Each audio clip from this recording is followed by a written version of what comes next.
Shalom. Bapak, Ibu, dan saudara yang dikasih Tuhan, mengapa kita memuji Tuhan?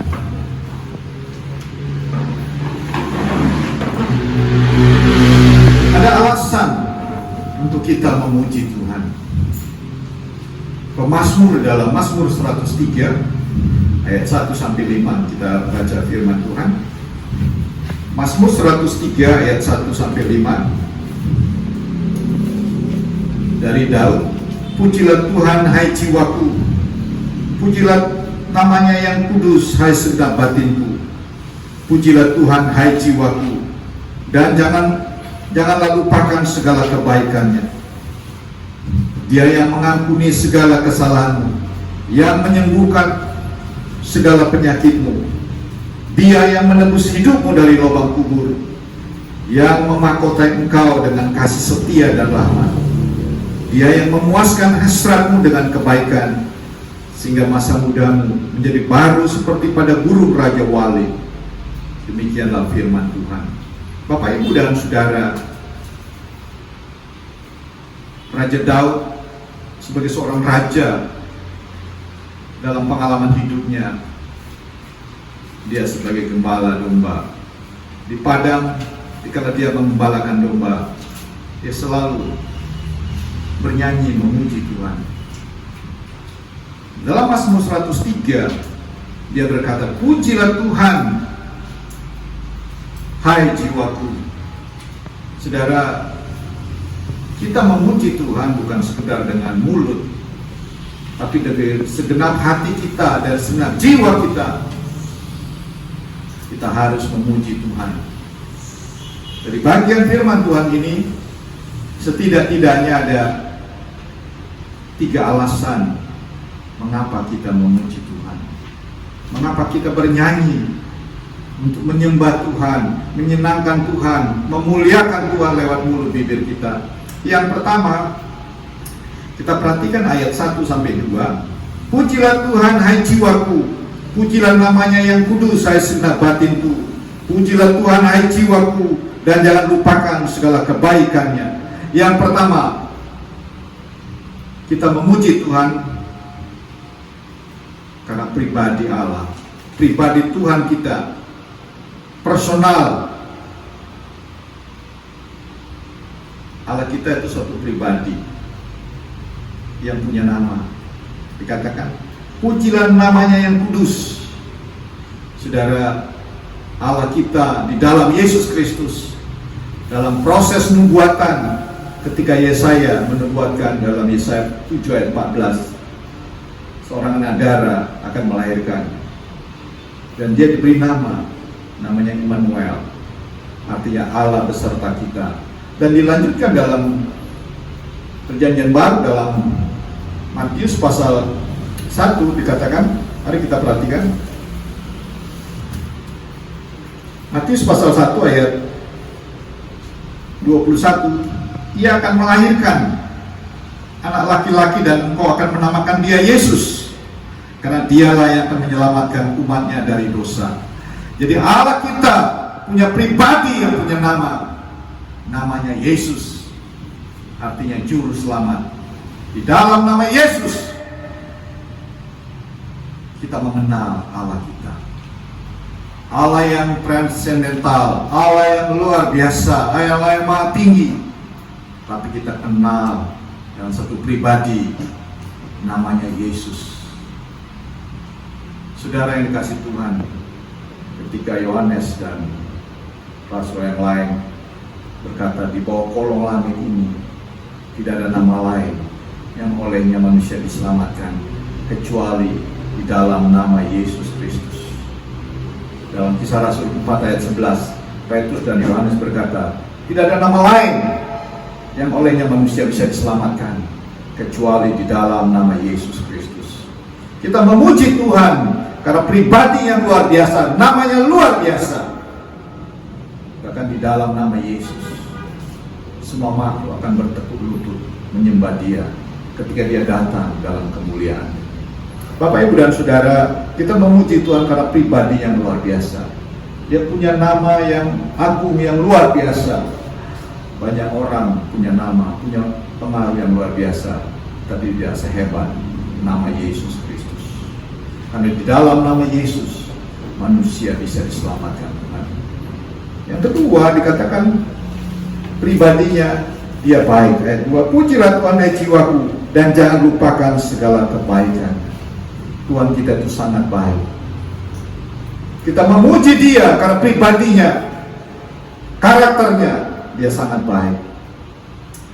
Dikatakan ayat 8, Tuhan adalah penyayang dan pengasih, panjang sabar dan berlimpah kasih setia. Saudara, layaklah kita memuji Tuhan karena dia panjang sabar. Saudara, sekalipun saudara hidup dalam dosa, masih hidup dalam dosa hingga hari ini, Tuhan sabar menunggu kapan engkau bertobat, kapan engkau kembali. Kesabaran Tuhan tidak ada batasnya. Oleh karena itu, kita layak memuji dia karena pribadinya luar biasa. Dia panjang sabar, dan dikatakan dia penyayang dan pengasih. Saudara, ayat 10 dikatakan tidak dilakukannya kepada kita setimpal dengan dosa kita, dan tidak dibalasnya kepada kita setimpal dengan kesalahan kita. Tetapi setinggi langit di atas bumi, demikian besarnya kasih setia atas orang-orang yang takut akan dia. Sejauh timur dari barat, demikian dijauhkannya daripada kita pelanggaran kita. Saudara, tidak dibalaskannya setimpal dengan dosa kita. Kalau kita hitung dosa kita yang kita lakukan dengan kebaikan Tuhan, itu tidak setimpal. Sehingga dia punya pribadi yang luar biasa, baiknya luar biasa, penyayangnya luar biasa, dan panjang sabar. Dan dikatakan besar kasih setianya. Yeremia menulis dalam kitab Ratapan, dikatakan kasih setia Tuhan selalu baru tiap pagi, selalu baru tiap pagi, setiap hari kita mendapat kasih setia Tuhan. Bahkan hari ini juga saudara harus merasakan kesetiaan Tuhan, kebaikan Tuhan. Saudara yang dikasih Tuhan, sekalipun saudara punya pergumulan, penderitaan, bukan berarti Tuhan tidak setia, tapi dia tetap setia kepada saudara, tetap sayang kepada saudara, tetap mengasihi saudara. Bahkan tidak dilakukan setimpal dengan apa yang engkau lakukan. Mungkin kau tidak setia, tapi Tuhan tidak pernah tidak setia kepada janji. Bapak, Ibu, dan saudara, kita memuji Tuhan karena pribadinya luar biasa. Yang pertama namanya dan karakternya yang luar biasa. Yang kedua, kita perhatikan ayat 3 dan 4. Dia yang mengampuni segala kesalahanmu, dia yang menebus hidupmu dari lubang kubur, yang memokoti engkau dengan kasih setia dan rahmat, dia yang menyembuhkan segala penyakitmu. Bapak Ibu yang saudara dikasih Tuhan, yang kedua saya simpulkan pemulihan. Manusia setelah jatuh dalam dosa, hidup dalam pergumulan, hidup dalam perseteruan kepada Allah, jauh dari hadirat Tuhan, terpisah dari Allah. Tapi Tuhan mau memulihkan kita. Sehingga dikatakan apa? Dia yang mengampuni segala kesalahan. Saudara, kita mau dipulihkan dengan cara kesalahan kita, dosa kita diampuni oleh Tuhan. Bagaimana cara Tuhan mengampuni? Dalam surat Yohanes 1 ayat 9, jikalau kita mengaku dosa kita, Allah setia dan adil, sehingga dia akan mengampuni dan menyucikan segala dosa kita. Bapak, Ibu, dan saudara dikasih Tuhan, mengampuni dosa kita artinya apa? Dia tidak memperhitungkan dosa kita sebagai dosa yang harus dihukum. Dalam surat Paulus kepada jemaat di Roma 3:3, semua orang telah berbuat dosa dan telah kehilangan kemuliaan Allah. Bahkan dilanjutkan dalam Roma 6 ayat 23, upah dosa adalah maut. Akibat dosa, manusia akan mengalami kematian selama-lamanya, mengalami hukuman selama-lamanya di dalam api yang kekal. Tapi ketika kita datang kepada Yesus, mengaku dosa kepada Yesus, Tuhan Yesus sendiri turun dari surga, rela mengorbankan dirinya. Tangannya dipaku kiri dan kanan, kepalanya dimahkotai duri, kakinya dipaku kiri dan kanan, dan meneteskan darah. Paulus berkata dalam Efesus 1 ayat 7, di dalam Yesus, di dalam Dia dan oleh darahnya kita beroleh pengampunan dosa. Melalui darah yang tercurah, darah yang kudus, kita mendapat pengampunan dosa. Kita memuji Tuhan karena dosa kita diampuni oleh Tuhan. Seberapa besar pun dosa kita, sebab kita puji Dia karena dosamu semerah kirmizi akan diputihkan seperti salju. Dosamu sekotor kain kusumba akan putih seperti bulu domba. Seperti kotor kain kelapian kotor yang ada di bengkel, yang kotor sekali. Tapi ketika engkau datang kepada Yesus Kristus, dosamu disucikan dan engkau menjadi baru. Saudara yang dikasih Tuhan, kita memuji Tuhan karena pemulihan. Yang pertama, pemulihan rohani kita. Kita dijadikan baru, menjadi manusia baru, diciptakan baru di dalam Yesus Kristus. Sehingga dalam 2 Korintus 5 ayat 17, di dalam Dia kita menjadi ciptaan baru. Barang siapa ada di dalam Kristus, dia menjadi ciptaan baru. Kita dipulihkan secara rohani. Hubungan kita akan mesra kembali dengan Tuhan. Kita bisa memanggil Tuhan sebagai Bapa kita, sebagai ya Aba, ya Bapa. Hubungan antara Bapa dan anak kita dipulihkan.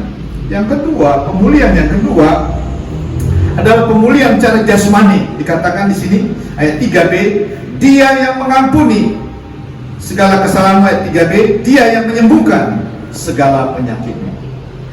Saudara, nggak ada manusia yang kebal dari penyakit. Semua orang pernah sakit. Sesehat-sehat orang pernah sakit. Ya paling tidak sakit flu. Karena flu itu juga virus. Yang sampai sekarang virus itu nggak hilang. Flu itu selalu ada di mana-mana. Kalau kita kondisi kita lemah, terlalu capek, kurang tidur, kurang istirahat, maka flu itu gampang masuk. Ada flu yang lebih dahsyat lagi, namanya flu burung. Tapi itu udah gak ada lagi, mungkin udah terbang dia. Tapi sempat heboh, dunia sempat heboh, hewan-hewan sempat dimusnahkan semua, unggas-unggas, karena dianggap membawa virus. Kemudian ada virus SARS yang di Afrika ya, dan itu juga masih. Tapi sekarang lebih dahsyat lagi, namanya virus corona 19. Karena diketahui pada tahun 2019 hingga disebut COVID-19. Bapak Ibu dan Saudara, virus itu masih ada sampai sekarang dan mematikan. Dan saudara yang kena penyakit itu bisa mati konyol. Tapi kalau saudara sakit juga, Tuhan bisa sembuhkan saudara. Kita memuji Tuhan, Tuhan kita dahsyat luar biasa. Dikatakan dalam Yesaya 53, mari kita baca.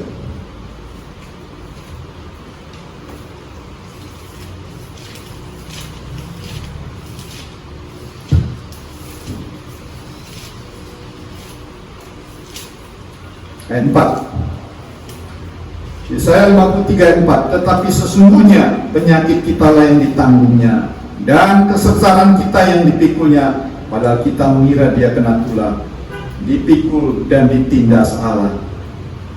Saudara yang dikasih Tuhan, ayat 5 dikatakan, tetapi dia tertikam oleh karena pemberontakan kita, dia diremukkan oleh karena kejahatan kita, ganjaran yang mendatangkan keselamatan bagi kita ditimpakan kepadanya, dan oleh bilur-bilurnya kita menjadi sembuh.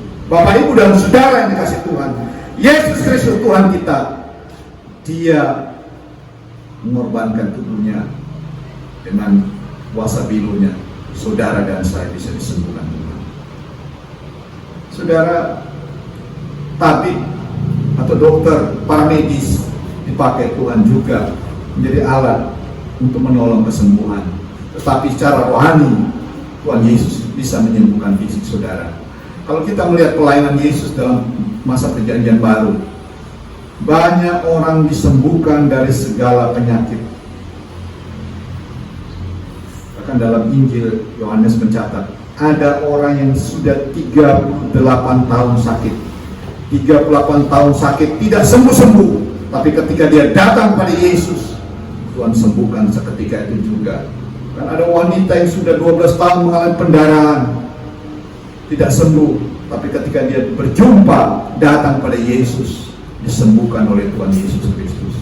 Apapun penyakitmu hari ini, apapun penderitaanmu, apapun pergumulanmu dengan kesehatanmu, kata para medis, kata dokter, tidak sembuh lagi, ini tidak mungkin lagi. Tapi bagi Tuhan tidak ada yang mustahil, karena Dia yang menyembuhkan segala penyakitmu. Saudara, orang kuliah kedokteran, ngambil jurusan, ambil spesialis, itu hanya paling maksimal 2. Tetapi Yesus Kristus menyembuhkan segala penyakitmu. Kalau kita ini dokter spesialis paru-paru, dokter spesialis kulit, dokter spesialis ortopedi, hanya 1.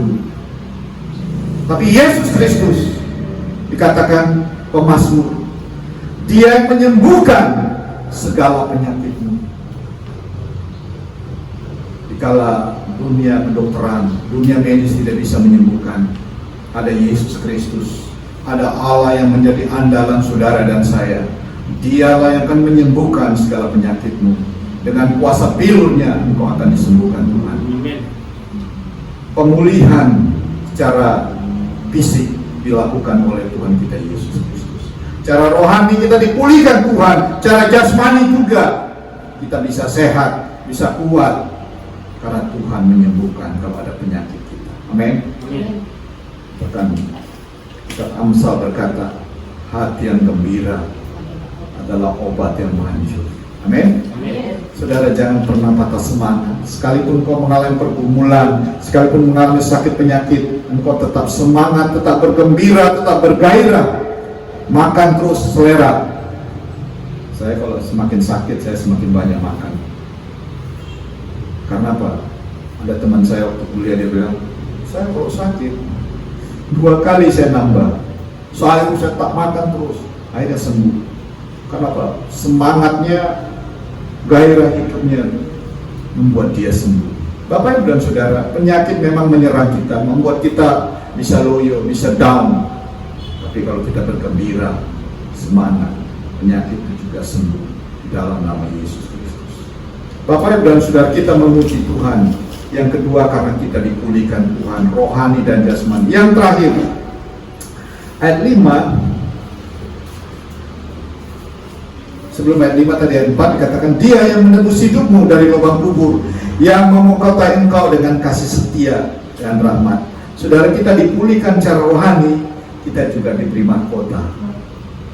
Saudara yang setia melayani Tuhan, yang setia melakukan kehendak Tuhan, ada mahkota. Ada 5 sebenarnya mahkota yang disiapkan oleh orang-orang yang percaya kepada Tuhan, yang melakukan apa yang Tuhan perintahkan dalam hidup. Bahkan yang setia dalam penderitaan, setia menantikan kedatangan Tuhan, ada mahkota yang disediakan oleh Tuhan.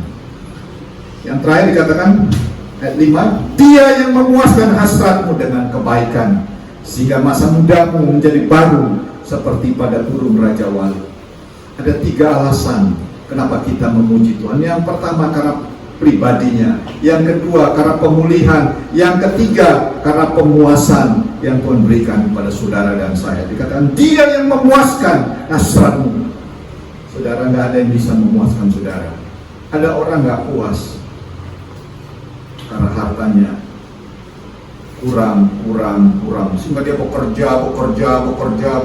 bekerja siang malam terus memikirkan uang dari Senin sampai Senin, uang, sehingga ada lagu berkata, apa yang dicari orang uang, apa yang dicari orang pagi, siang, petang hingga malam, uang. Saudara, uang itu perlu.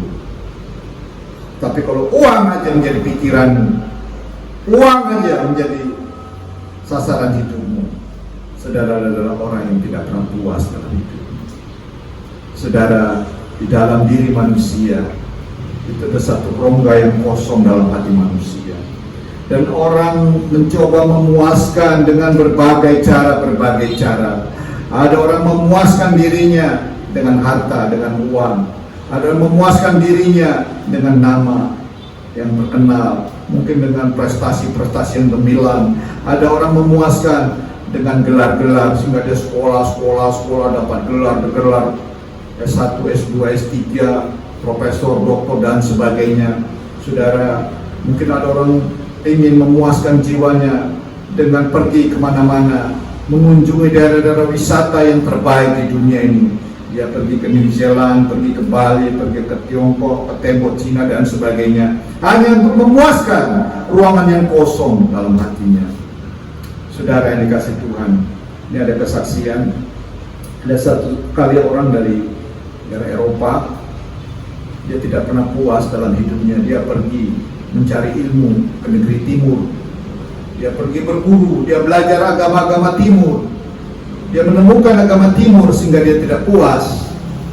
Kemudian dia belajar di sekolah sampai S2, S3, dapat gelar, ternyata dia tidak puas. Dia masuk ke rumah sakit, diperiksa semuanya, dia didiagnosa tidak ada penyakitnya. Akhirnya dia tinggal di kamar sendirian. Dan di kamar itu kebetulan ada English Bible dari Gideon Internasional. Karena dia nggak bisa tidur, dia mulai membaca. Akhirnya dia menemukan Yesus Kristus, dan dia pelajari terus sejarah Yesus Kristus. Dan dia berjumpa, dia bilang, Tuhan Yesus, puaskan aku. Yesus berbicara dalam hati sehingga dia puas, dan dia berlutut, dia berkata, Tuhan, hari ini aku udah puas. Semua udah aku cari kesenangan dunia ini. Hari ini, malam hari ini aku berlutut, aku puas karena aku bertemu dengan Yesus dalam hidup. Saudara, ruang hati yang kosong, ada Yesus menempatkan dirinya sehingga dia puas. Saudara tidak akan puas kalau saudara tidak datang kepada Yesus Kristus. Oleh karena kita memuji Tuhan karena Dia bisa memuaskan hidupmu. Mari kita baca Mazmur 107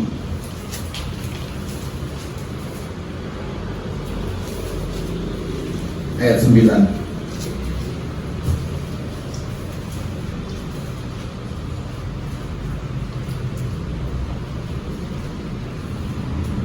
Sebab dipuaskannya jiwa yang dahaga, dan jiwa yang lapar dikenyangkannya dengan kebaikan. Sebab dipuaskan Tuhan jiwa yang dahaga. Saudara, jiwa yang dahaga, jiwa yang haus, hanya bisa Tuhan yang memuaskan. Oleh karena pemazmur berkata, pujilah Tuhan hai jiwaku, Dia yang memuaskan keinginanmu, Dia memuaskan hasratmu. Apapun kerinduan kita, apapun cita-cita kita, apapun keinginan kita, kita bisa mencapai dan kita dipuaskan ketika Tuhan yang memuaskan. Amin. Kita tidak akan puas dengan harta dunia. Kita tidak puas dengan keluarga kita. Kita tidak puas dengan prestasi-prestasi yang gemilang yang saudara capai. Tapi saudara puas ketika saudara datang kepada Tuhan dan mengaku, Tuhan, Engkaulah yang memuaskan jiwaku. Dan ketika engkau melayani Tuhan, engkau akan dipuaskan oleh Tuhan. Ketika engkau setia kepada Tuhan, engkau akan dipuaskan oleh Tuhan. Bapak, Ibu, dan Saudara, oleh karena itu 3 alasan yang penting kita memuji Tuhan. Jangan pernah kita tidak mengucap syukur kepada Tuhan untuk kebaikan Tuhan. Dengan hati kita yang paling dalam, pujilah Tuhan hai jiwaku. Pujilah Tuhan hai jiwaku. Bapak, Ibu, dan Saudara, pengalaman Daud mengajar kita untuk memuji Tuhan karena Dia pribadi yang luar biasa. Namanya bisa kita andalkan, kebaikannya tidak pernah luntur dari hidup kita, kasih setianya. Yang kedua, Dia memulihkan saudara. Apapun masalah pergumulan hatimu, apapun beban dosamu, Tuhan bisa mengampuni. Apapun penyakitmu, Tuhan bisa sembuhkan dengan kuasa bilunya.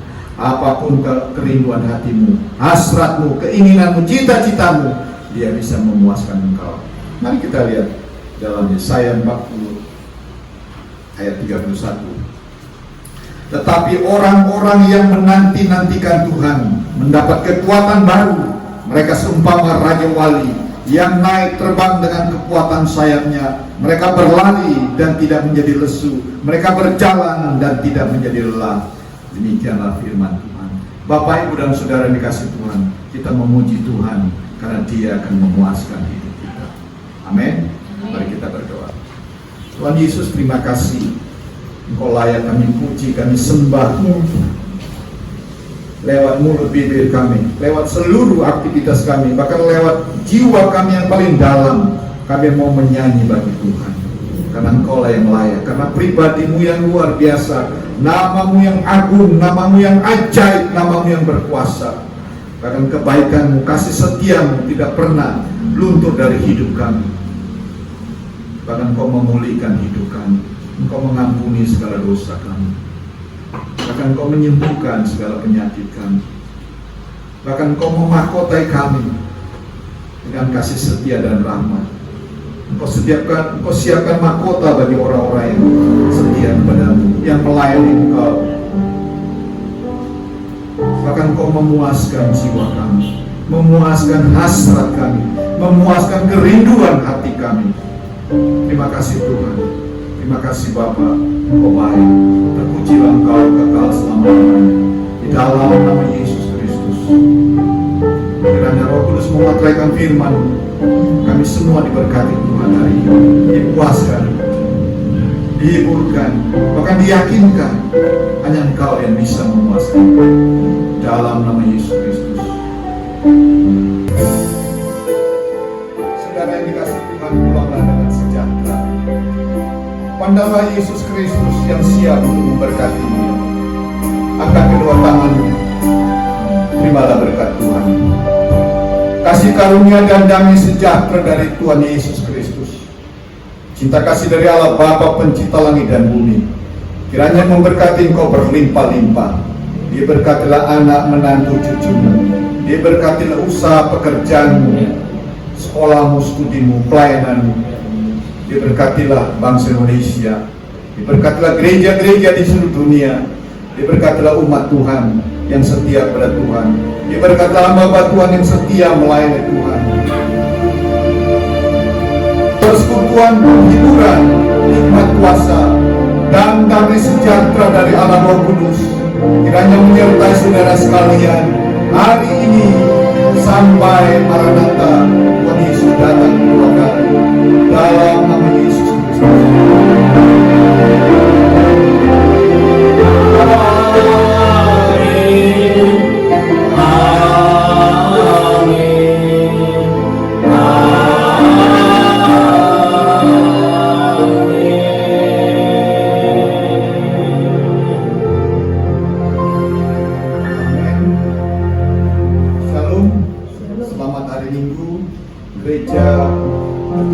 Indonesia, from the Church Ministry of Indonesia mengucapkan selamat hari Minggu.